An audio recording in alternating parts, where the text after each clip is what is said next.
All right, this week we work on second language acquisition. Okay. We just finished with, you all just finished with first language acquisition. And so one question we should start with is, what is second language acquisition? It's also called L2 acquisition. How does it differ from first language or L1 acquisition, sometimes also called child acquisition? Um, Several things are immediately apparent, perhaps, such as an L2 acquisition, a learner already has a language in their mind, right? We call it an L2 because it is subsequent to an L1, right? There is some language already, we learned it, and in the L2, we learned a second one. This means that there is a language already in the mind that can transfer properties, right, from the first language to the second. We'll talk about this in a little bit. And in the context of acquisition, it's often different. So an L2 is typically learned in a classroom, whereas an L1 is typically learned in some kind of naturalistic environment. There are exceptions, of course, to the L2 context in particular, but that is the most canonical case. And L2 learners, usually due to age factors or the context or already having a language to compare to, are more aware of the learning process than an L1 learner is, than a child learner is. And this gives rise to a distinction between what we call explicit, or at the level of awareness learning, compared to implicit or below the level of awareness learning. So things that you know you're doing and things that you don't know that you're doing, or things that you realize you know or you don't know that you know, right? Awareness and no awareness. Now, if we were to bucket theories of L2 into a larger set, there would be two major types of theories. The what you know, the property theories, right? What does the grammar look like? And the how do you know it theories, they call transition theories. How do you come about learning a language, right? So the what you know is the grammar's internal state, and the how you know it is the process of coming to that state. And from the stuff we talked about in slide 2, the previous slide, are primarily transition theories, like how do you transfer stuff from L1 to L2? How much do you transfer from L1 to L2? But if we were to describe the resultant grammar that comes after transfer, that would be a property theory. Okay. So when we're investigating the knowledge of WH in a learner's mind, we are primarily focused on property theories. We're going to talk a little about transfer, thus transition, along the way, but primarily we're talking property theories. Now, when we're talking property theories, principles and parameters as a particular formulation of universal grammar become really important. So we might start by saying languages share some commonalities. The anaphor principle, which we've talked about in 185 and other classes, is one of those commonalities. Every language obeys the anaphor principle. It looks different depending on the language, but it's there. The existence of WH is another one of those things that's universal. Every language has some way to ask questions, right? Short of even, in addition to yes, no questions, more WHE questions. And this includes direct, indirect, relative clauses, so on and so forth. These commonalities are called principles. You've already heard this word in the phrase anaphor principle. That's where the word principle comes from. These are the universal things of language. However, languages do exhibit variation in other aspects. Consider, for example, in WH, there's in situ WH and movement. That's two options, right? This kind of variation, when it is from among options, we'll call them parameters, right? So when I say principles and parameters, I'm saying things that are universal and things from which you have a couple options, but the options are limited. The metaphor for parameters is something like a whole bunch of light switches. And language A, they might all be up. Language B, they're all down. Language C is some combination of up and down. And up could be something like, yes, I have this phenomenon, and down is no, I don't. Or they could be something more like, I have in situ WH versus I have movement. Or my pronouns are optional or they're obligatory. Like these kinds of parametric differences. Okay, we call them parameters.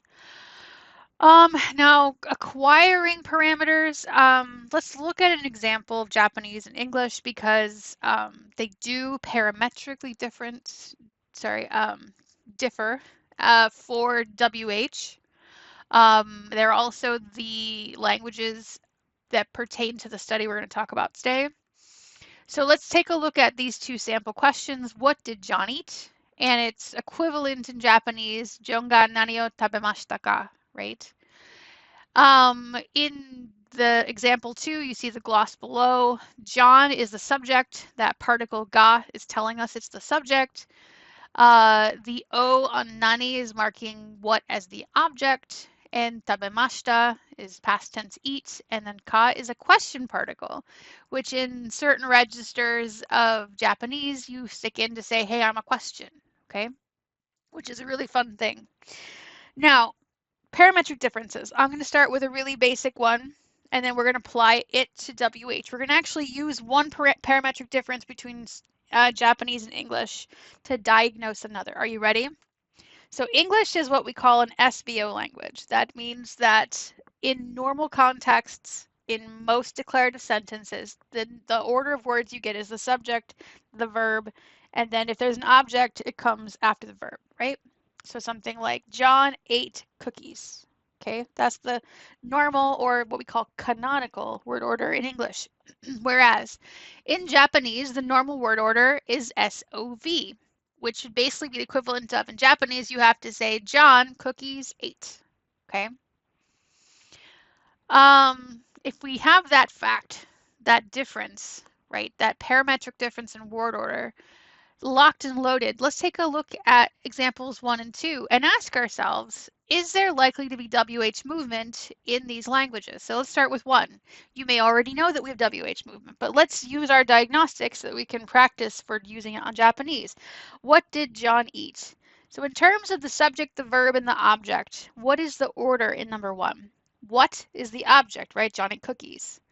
So the question order is basically object, do support, subject, verb. So that's not the normal order we get in declaratives. So we would go, there is a WH movement in English. Compare that to 2. So if the normal order is SOV, and this question is subject, object, verb, that's exactly the same as a declarative order. So that would tell us that, in fact, Japanese is WH in situ. It doesn't move, right? In situ means in place, where it began, where it's supposed to be, or whether it was where it gets its theta roll. You can think of it that way. It also has a question particle, which is another parametric difference. In our light board switch, up would be I have one, like Japanese, and down would be off, like English. I don't have one, right? It lives in C if you're curious. It doesn't actually matter very much. All right, so how do we acquire parameter settings? What does that mean to acquire a parameter setting? So first of all, you might be learning an L2 who for a particular parameter setting, it's exactly the same in your L1 and your L2. Like if I speak English and I learn French, they both have WH movement. So I take my WH movement parameter and I plop it down into French and I'm good to go, right? That is one option. However, like when we're going Japanese to English, they might not be the same, and we may have to acquire the parameter setting. We may have to go, in fact, I now need to move my WH. And at this particular moment, I'm not going to talk at length about what that looks like, right? What are the transition theories for changing into parameter differences, okay? That's not the discussion focus today. But if you're curious, we could talk about it a little bit, okay? But not yet, okay? Just as a quick reminder, there's a definition of transfer over there on the right for your perusal. Transfer is the application of information from one language to another, like assuming something is WH and C2 because it's like that in your L1. It's usually some kind of parameter setting or feature, right? So many times what happens is we're going to transfer a parameter setting at the initial state, right? So even though those settings are incorrect. So imagine I'm an L1 Japanese learning L2 English, okay? And in my L1 Japanese, there is WH in C2. And so what would happen is at the initial state of L2 English, when I'm starting to learn English, I'm actually going to produce English WH and C2. And you'll get something like John saw what versus what did John see? Okay. So You may ask, is learning to move a WH like flipping a switch? Unclear, because in fact, there's two sorts of behaviors that seem to come along with WH movement that you may or may not have talked about very much. We have to obey subjacency, right? This is called islands. We cannot move out of an island. I'll show you an example, two examples in a minute. And movement has to obey superiority, which has to do with either attract closest or processing. It has to do with whether or not about distance really between the landing site and where the WH starts. Its lowest and its highest copy. But let's start with islands, okay? So what are islands? Consider a sentence like 7, the story about farmers please the children, where I bracketed off the subject, right? The story about farmers please the children, it pleased the children. Notice that 8, in which I've taken farmers, I've turned it into a WH word and extracted it out to the front of the question. What did the story about please the children? That sounds kind of awful, okay? So what we would say is that there are certain types of phrases that we can't extract out of, and particularly not WH, but there's other things, but in particular WH. And so we get subject islands. And I'm not going to get through the syntax right now of subject islands. I'm not an expert in it anyway. But the important part is that if you have a subject which has other sort of DPs inside of it or adjuncts or whatever, if you try to take out something out of there and front it into another position, it's not going to sound good, okay? For our purposes, WH islands are more important because we can talk more about what that looks like. So consider, imagine that the statement I want to make is Rupert discovered who Nora had met yesterday. Okay, he discovered the person, right? He discovered who she met yesterday. You may infer that who, its lowest copy is next to met, right? It's the object of meet, okay? So if I attempt to turn yesterday into a question and I make it when, notice that we're doing multiple WH. I will give you more examples of that in a second. And I want to ask, when did Rupert discover who Nora had met, right? I have two places where, to the novice, I could try to interpret the when, right? So if the question sounds like, when did Rupert discover who Nora had met? That question works if and only if the answer about when has to do with discover. Okay, the interpretation of when is with discover. So if I try to answer number 10 as in Rupert discovered this morning who Nora had met, then that question makes sense, right? So he discovered this morning, even though she met that person yesterday. But if you try to use number 9 to answer the question in 10, so when did Rupert discover who Nora had met? Rupert discovered Nora had met yesterday. Yesterday doesn't make sense, as in she met this person yesterday, okay? Because it requires turning yesterday into a WH word and extracting it out of who Nora had met. And the position it needs in order to get out of there is already filled by who, right? So this is what we call a WH island. The original is headed with a WH, and so that WH from inside of it can't be extracted because it would try to fill spec CP twice. You can only fill it once, okay? Yeah? All right. Let's talk a little bit more generally about the multiple WH questions. And this is going to set us up for the other thing, which is called superiority.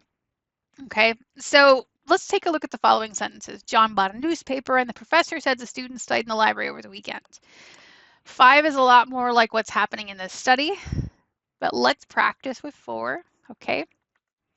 So for each sentence, what we're going to do is turn the underlying constituents into WH words and then form a grammatical multiple WH question. And to make this make sense, let's practice together with 4, and then you can work on 5 in a second. Ready?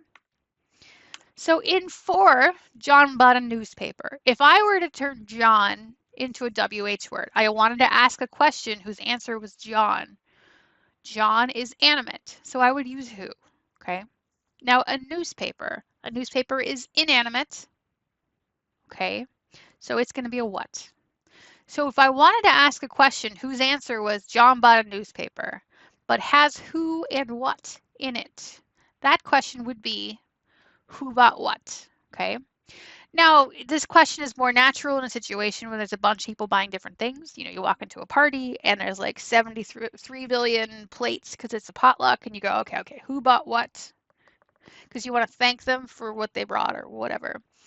That's a more normal context for this. However, if I did want to just simply be like, I'm sorry, who bought what? And the answer is John bought a newspaper. This is still what it sounds like, okay? Notice that the subject John is higher in the clause than the object, right? It's generated higher in the VP, and then it's going to end up in the declarative in spec TP due to the EPP, right? It's going to move up as a subject into the TP.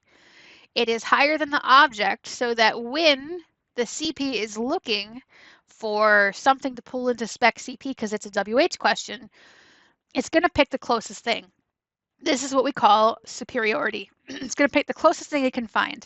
So it's going to grab from spec TP instead of going way down into the VP. It's going to grab that subject, and that's going to end up in spec CP. Okay, this is called superiority. Notice that at that point, the object has nowhere to raise to, so it just hangs out where it started. And if you say to me, that sounds like in situ, I would say correct, right? In situ happens when there's nowhere to raise to because some flavors of C don't motivate movement, okay? But in a language that has movement, you move as many times as you have a C to move to, okay? All right, let's go back to this example. The professor said the students studied in the library over the weekend, okay? So now we want to turn this into a multiple WH question. And we're going to discover this is a little more complicated for multiple reasons, okay? So let's start with, first of all, turning it into a multiple WH question. So I get to in the library, prepositional phrase. If that had to be a WH word, what would it be? And then over the weekend, same question. Prepositional phrase. What would you pick for over the weekend? Okay.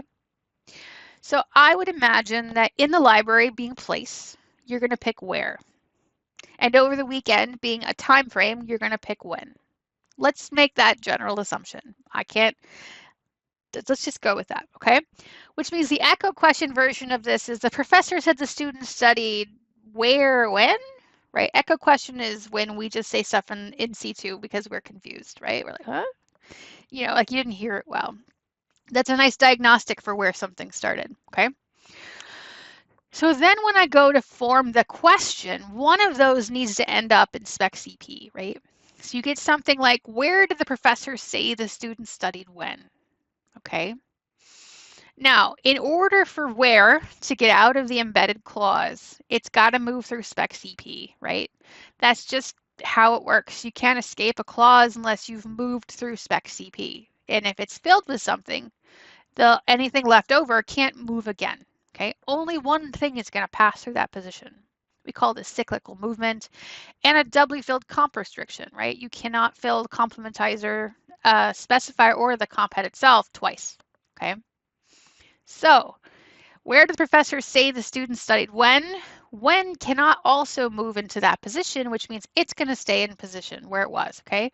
So if the answer is the professor said the students studied in the library over the weekend, okay, where the where is interpreted as the place where they studied, then when has to stay in situ. There is nowhere for it to end up, okay? And this is a type of superiority effect. So again, this is your notes for when you're studying later. It's already tracked where it cannot also attract when. Now, notice that if I did try to do that and you got to 5C, you know, this is the one that doesn't work, right? Where did he say when the students study? If the interpretation is where did they study, this doesn't work, okay? Because they both try to move the same spot. However, it might sound a lot like 5D, okay? So I'm going to say 5D out loud, okay? And you're going to discover that the interpretation is different. So where did the professor say when the students studied? Where did the professor say when the students studied? That question sounds okay if and only if the answer is the professor said in his office that the students studied over the weekend. Okay. Where did he say when they studied? He said in his office they studied over the weekend. Okay. Whereas if the question is, where did the professor say the students studied when? Where did the professor say the students studied when? That allows you to interpret where in the embedded clause, and the answer can be the professor said the students studied in the library over the weekend. Okay. So when it appears that spec CP is filled with when, that tells you that the where has to begin. Its lowest copy has to be in the matrix clause. And in that way, it hasn't tried to fill the lower C. It doesn't need to. It didn't start down there, okay? So this tells you something about the relationship between interpretation and lower copies, okay? One thing we're going to discover, however, is that there is an asymmetry between arguments and adjuncts. Okay, so interestingly, there is a restriction of movement with arguments that you don't see with adjuncts. So consider 6. When is an adjunct, right? When is not getting a theta roll from warn or phone or any of these questions. So let's read the question. When did Sophie's brother warn Sophie would phone who? Okay. When did Sophie's brother warn Sophie would phone who? Okay. This question is ambiguous. You could say, when did he warn somebody that she would phone?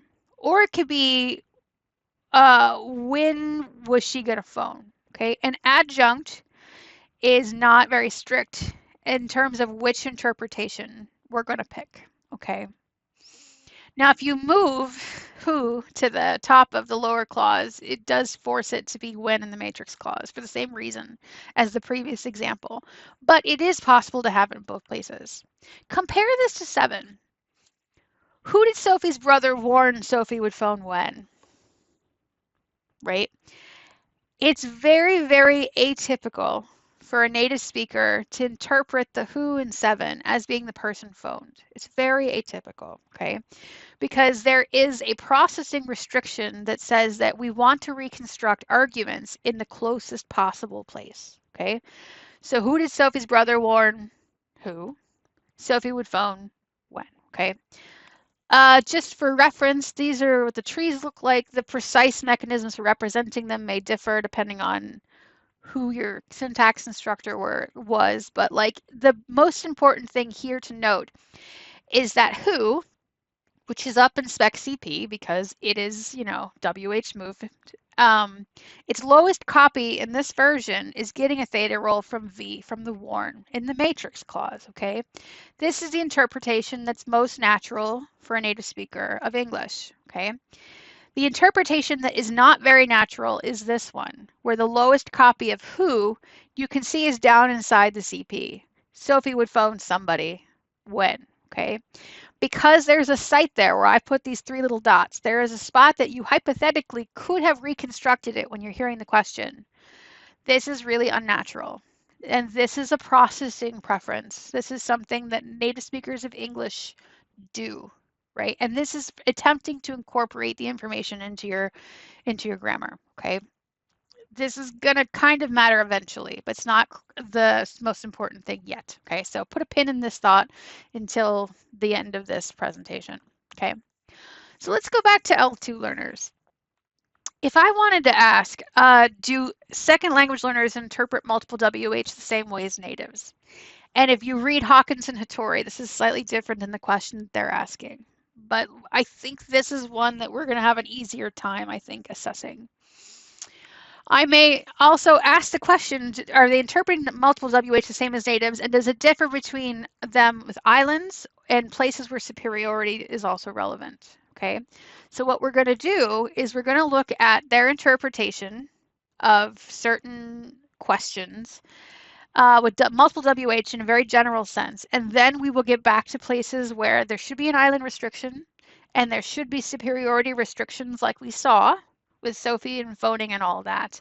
And we'll see if it sounds like, if their intuitions are like native speakers. And then we'll think about a couple of options why They might not be exactly the same, okay? So the data is from Hawkins and Hattori 2006. When we get to the end, I will tell you what their explanation is, but I will present you with another option as well. You know, they're going to refer to these participants as JSEs, Japanese speakers of English, which if you've had classes with me before, most people would call these L1 Japanese, L2 English, as in their first language was Japanese and they have subsequently learned or are learning English. Okay. So the interpretation task that they picked looks like this. So it's something like, ooh, Sophie was angry. Her holiday had been ruined because the hotel she'd booked through a travel agency was full and she had to sleep in a tent. Sophie's brother was a friend of Norman who owned the travel agency. He spoke to Norman on Thursday and told him that Sophie would be phoning his manager, Mrs. Smith, the following day to ask for her money back. Okay, so the participant sees this context. And then the participant is given a question, such as, who did Sophie's brother warn Sophie would phone when? A multiple WH. And then they have 3 answers, and they have them pick as many as they think are reasonable. Okay? Usually they pick one, but there's many. It's the way it's framed is as many as you like. Okay? And the 3 answers are, he warned Norman that Sophie would phone on Friday. He warned that Sophie would phone Mrs. Smith on Friday. And he warned Norman that Thursday Sophie would phone. Take a second. Pick your favorite answer. Okay. So just to kind of orient us, since we're the linguists and not the participants, to how these answers differ, let's take a look at a version of that question with the 2 hypothetical, possible reconstruction sites, right? Places for the lower copy of who. Notice that when is at the end, it's staying in C2, fine, whatever. So we have the option where who is interpreted in the matrix clause, right, where its lowest copy is up there. And we have an option version of who marked with an asterisk because they're discouraging it. This comes from their paper. In the embedded clause, okay? Now I have put colors on the who's and the Norman and Mrs. Smith to help keep track of what's happening. If you are colorblind, I will tell you the first who up there marked with a 1 is the same color as Norman and it answers 1 and 3. If the second who marked with a 2 and an asterisk up in the question is the same color as Mrs. Smith in answer 2 to indicate that they're referring to the same position. Okay, so I would then ask you, according to the syntactic analysis, what would be the most ideal answer and why? Okay. The authors would say that 1 would be the ideal version, right? So it would be something like the who of from who did Sophie's brother would be interpreted in the matrix clause. And so it should have scope up there, right? It's the closest WH, that would be the best place, right? Who did Sophie's brother warn that Sophie would phone when? He warned Norman she would phone. And then Friday, we get the interpretation where it's, the interpretation of when is also in the embedded clause, which makes sense. There's nothing here that really indicates that when would have moved, let alone be interpreted higher. But okay. Answer number 2, from a processing perspective, ought to be infelicitous, right? So in answer 2, as we said, who is taking scope in the embedded clause? That means it's interpreted as being the person phoned, right? So she would phone Mrs. Smith. As I said, as an argument, when we are looking for reconstruction type sites, we tend to pick the closest one. So from a processing perspective, answer 2 is not very likely, right? Because we usually have decided that we like that position when we're trying to make a mental model of this sentence, when we are processing it, okay? And then answer 3 straight up violates attract closest because it requires when to have moved up into the matrix clause somehow.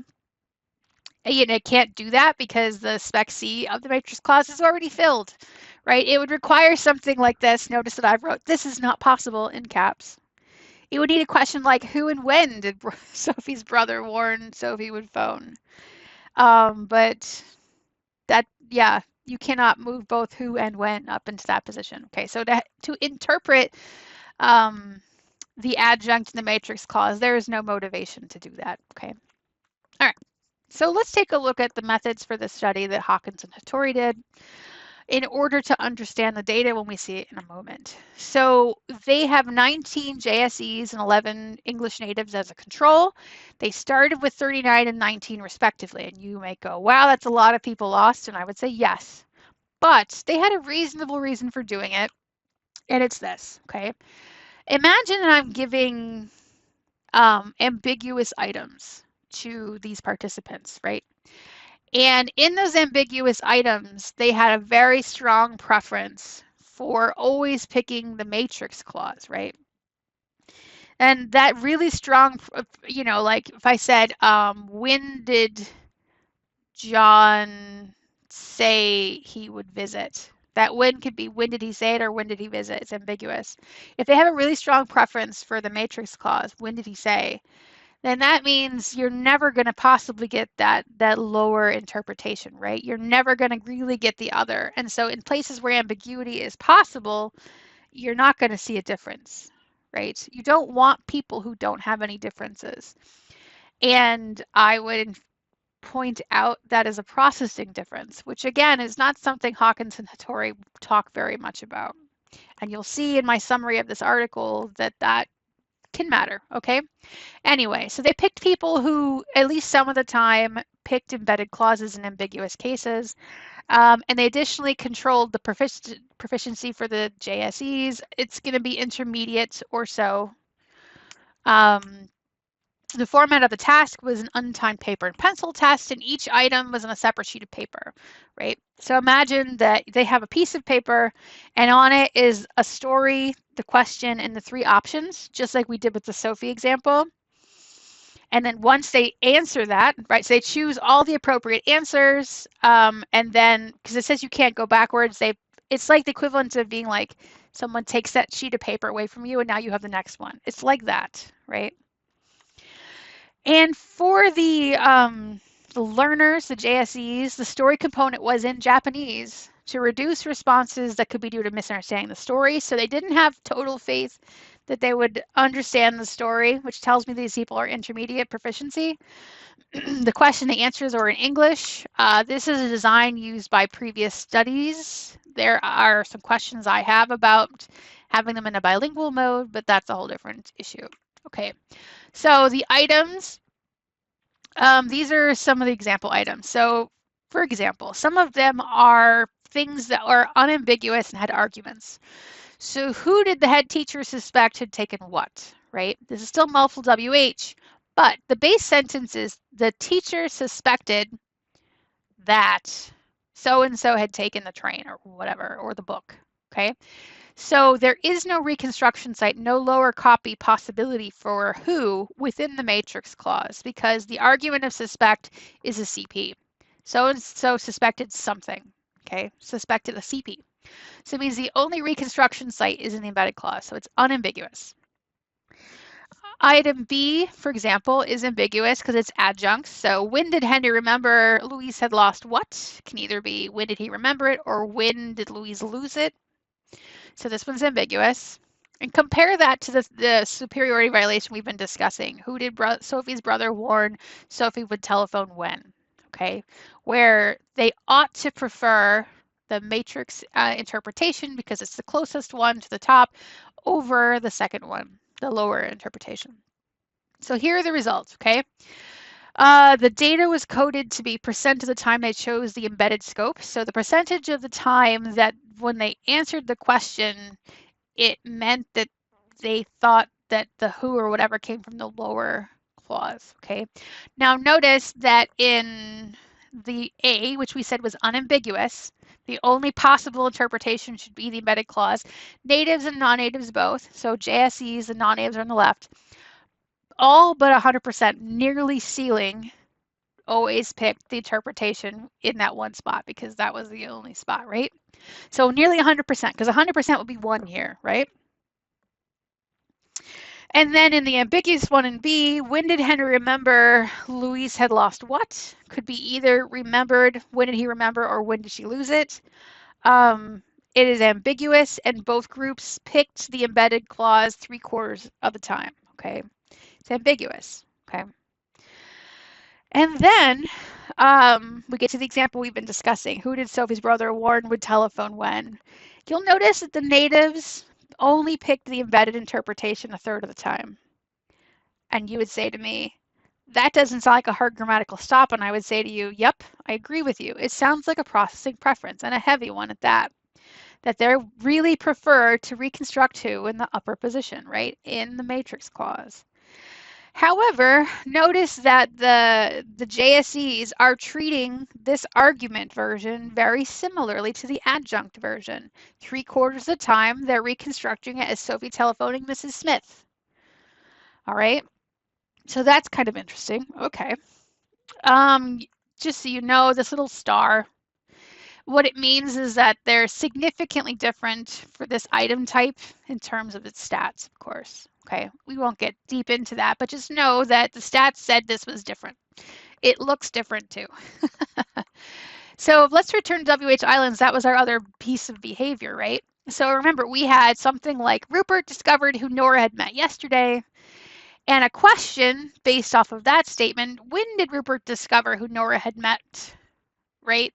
Doesn't work if when is supposed to be interpreted as the embedded clause, because when can't get out of the little embedded clause, right? The who is in the place that when would need to be in order to escape. So you can only interpret it as the matrix clause, like when did he discover it, okay? And it's doubly filled, yes. This is just my notes for later. Okay, so remember the spec is already filled in the embedded CP and there's nowhere for when to move to if it was trying to leave it. So you can't interpret it down there because syntactically it can't escape. Okay, so returning to our data, now we have the island in D. The first 3 rows of what we just saw. Now we see that native speakers, again the second column, in this island violation, only allow a when interpretation in the embedded clause, as in when did she meet this person, 21% of the time. Notably not 0, which is very interesting, but typical at the same time. And then the JSEs allowed this more than half of the time. So they were above chance. They had a small but notable preference for interpreting that when as being when she met the person. Okay, despite there being an island there. And once again, that star says, statistically, this was different. Okay. All right. So what possible interpretations are there on our part for why they're not obeying superiority and subjacency in their L2? There's 3 options on the table, right? 1, there are processing restrictions the JSEs don't have. Okay. 2, the grammar of the JSEs is different in a way that prevents superiority and subjacency from happening. And 3, they don't have WH movement somehow. And let's just take 3 off the table because they can do the other WH movement, right? The other examples, they did normal. So we're not really going to say they don't have it. It's not a question that they have it. It's what's making it behave differently, okay?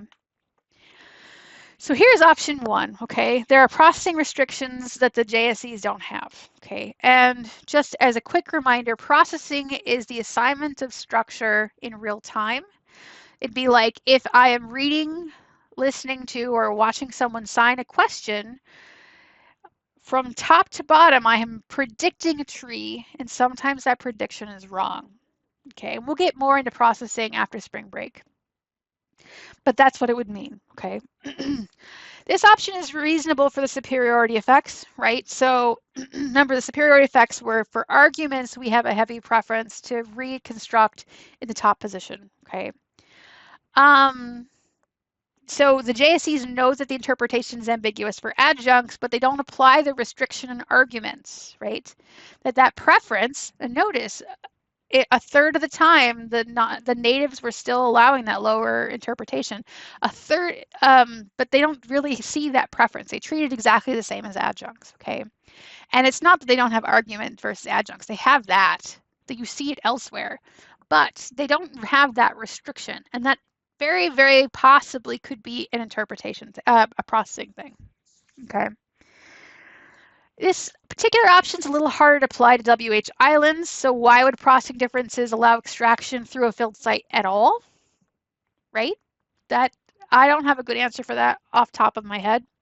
It's worth thinking about some more, but it's going to depend on what you think the processing looks like. It's usually about finding the closest position. There should be a closer position. Anyway, so this doesn't apply nearly as well to WH islands, but it's pretty good option for superiority effects. Now, the grammar of JSEs is different. This is what Hawkins and Hattori think is going on. Okay, so they're accounting for a lack of these effects by saying that Japanese speakers are using focus positions instead of the CP for their movement. Okay, they're saying that what looks like WH features in the C are actually types of focus. Okay, this is a little cut and paste out of their article. Notice how lovely and technical it is, and I'm using the word lovely in kind of a sarcastic way, right? So what they're saying is that the WH phrases have a focus feature instead of a WH feature, and then the position that they're moving to in focus, which is lower than C itself, you can see that the CP is outside of the focus, which means focus is probably between C and T, right? That just having a focus feature is actually, it's equidistant. It's not, doesn't have the same distance issues that you would expect to see in superiority. And so it's not susceptible to superiority. Okay. So, okay, and you say to me, what do I need to understand out about this? They're saying it is a syntactic difference that has to do with using focus instead of CP for moving WH. They're saying that what looks like WH movement is in fact not WH movement in the sense that we mean it, which is a very strong claim, but interesting nonetheless, okay? So, I mean, this option might explain superiority if it relies on the notion of closeness, right? And you think moving from one focus to another is equally close. I mean, they're still in different clauses, so I'm not sure. You might need to propose there's multiple focus positions. I don't know. It might work. So that would also say that any restrictions based on moving through the CP would become moot, right? So you would have a story where you wouldn't have to move through the spec of CP to exit the clause, which I have questions about. It's really unclear how this would apply to islands. You'd have to, again, have multiple focus positions. If this is the case, then why would the JSEs dislike moving out of islands at all? Because they don't particularly, they prefer it slightly, but not nearly as much as the other things. They have some kind of dispreference, so where that's coming from, if you have a bunch of focus positions, is not clear to me. Okay, so our summary of this initial week, and we'll chat shortly about this in face-to-face, would be that learning features and learning phenomena, learning movement in a second language often involves resetting parameters that were transferred from the L1, and in particular the L1 Japanese, L2 English are transferring into C2 in C2WH from their L1, and they would need to acquire WH movement in whatever fashion that you propose that's happening from L2 English. In Hawkins and Hattori, there's a story about WH features that's not central to this discussion. Even when participants show movement in their L2 English, they might not behave native-like in certain respects. So they're not obeying islands, they're not obeying superiority, they're not moving the closest thing. And then the proposal from Hawkins and Hattori in particular is that what looks like WH movement is actually movement to a focus position, which already exists in L1 Japanese. Japanese is like ASL in that it has lots of topicalization and focus. So that is their story, okay? So we are going to have a discussion in a little bit. In the meantime, you can ruminate on this question. So imagine that we were trying to do a study like Hawkins and Hattori where the learners were native speakers of French learning English. So how different would you predict the results were going to be and why? Okay.